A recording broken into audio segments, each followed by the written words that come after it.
राम मंदिर पर कांग्रेस में असमंजस गहराता जा रहा है। एक तरफ राम मंदिर प्राण प्रतिष्ठा का सारा श्रेय बीजेपी लेती जा रही है, वहीं कांग्रेस और विपक्षी दलों के बयानों में एकरूपता की कमी साफ तौर पर देखी जा सकती है। चंद दिनों बाद होने वाले राम मंदिर प्राण प्रतिष्ठा समारोह में बुलाए गए कांग्रेस नेता वहां जाएंगे या नहीं, इस पर भी पार्टी ने कुछ साफ साफ नहीं कहा है।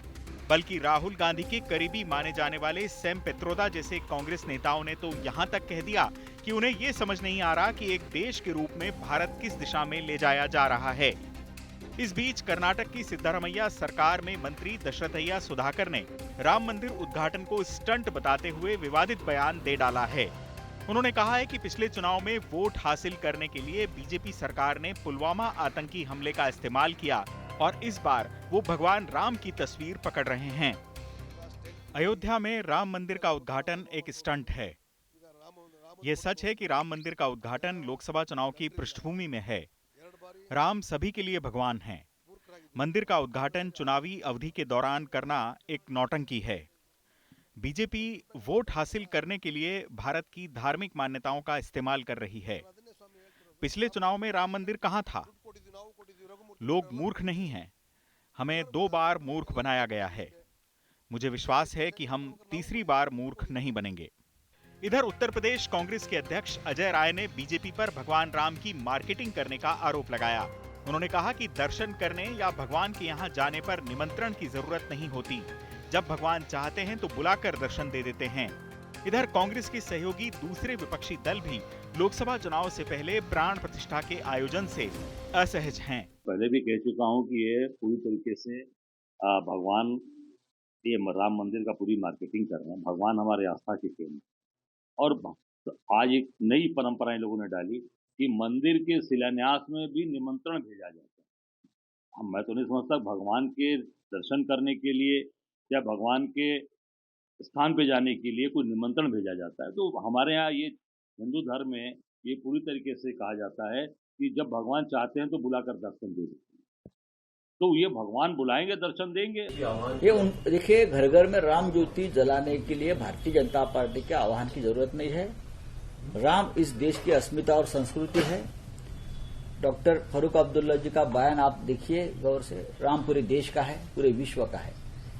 अगर कोई एक पार्टी कहती कि राम हमारा है तो राम को बहुत छोटा कर रहे हैं। प्रधानमंत्री जी अगर रामचंद्र पुरुषोत्तम, मर्यादा पुरुषोत्तम से एकालाप करेंगे ना, अंतरालाप, बातचीत करेंगे, तो मर्यादा पुरुषोत्तम भी कहेंगे कि हमारे बच्चों के रोजगार के बारे में क्या सोच रहे हो नरेंद्र जी, देश की महंगाई के बारे में क्या सोच रहे हो प्राइम मिनिस्टर साहब। ये मर्यादा पुरुषोत्तम कहेंगे। अगर उनकी संकल्पना आपके अंदर सही है, वो उनसे ये भी पूछेंगे कि आय की इतनी बड़ी असमानता के बीच भी आप इतना सहज कैसे महसूस कर रहे हैं प्रधानमंत्री जी। ये सवाल मर्यादा पुरुषोत्तम पूछेंगे। अगर मर्यादा पुरुषोत्तम की संकल्पना प्रधानमंत्री जी के मन में भी वही है जो बापू की। सवाल यह है कि देश में अदालती प्रक्रिया के बाद बने राम मंदिर के उद्घाटन समारोह पर कांग्रेस और विपक्षी दल असमंजस में क्यों हैं? कांग्रेस की दुविधा का एक कारण यह है कि हाल ही में 5 राज्यों के विधानसभा चुनाव में सॉफ्ट हिंदुत्व का मुद्दा पार्टी को बचाने में कामयाब नहीं रहा। मध्य प्रदेश में कमलनाथ बार बार हनुमान मंदिर बनवाने और धीरेन्द्र शास्त्री के धार्मिक आयोजन कराते रहे, लेकिन राज्य में पार्टी की करारी हार हुई। इधर छत्तीसगढ़ में भूपेश बघेल सरकार ने भी कौशल्या मंदिर बनवाने के साथ साथ गाय के गोबर से जुड़ी हिंदू हितैषी योजनाओं की शुरुआत की, लेकिन पार्टी यहां भी हार गई। यानी कांग्रेस के सॉफ्ट हिंदुत्व वाले इन कदमों को मतदाताओं ने दिखावे के तौर पर लिया, या यूं कहें कि हिंदुत्व के दावेदार के तौर पर बीजेपी की मौजूदगी के कारण कांग्रेस के सॉफ्ट हिंदुत्व की सोच मतदाताओं को नहीं लुभा पाई। वैसे राहुल गांधी और प्रियंका गांधी खुद कई बार हिंदू मंदिरों में दर्शन करते देखे गए हैं। राहुल तो खुद को जनेऊधारी ब्राह्मण तक बता चुके हैं। ऐसे में पार्टी नेता अगर राम मंदिर समारोह में नहीं जाएंगे तो बीजेपी नेताओं को उन्हें हिंदू विरोधी बताने का मौका मिलेगा और कांग्रेस नहीं चाहेगी कि चुनाव से पहले उसके लिए ये हालात पैदा हों। लेकिन पार्टी का दूसरा संकट ये भी है कि मुस्लिम मतदाता उसकी ओर आशा भरी निगाहों से देख रहा है।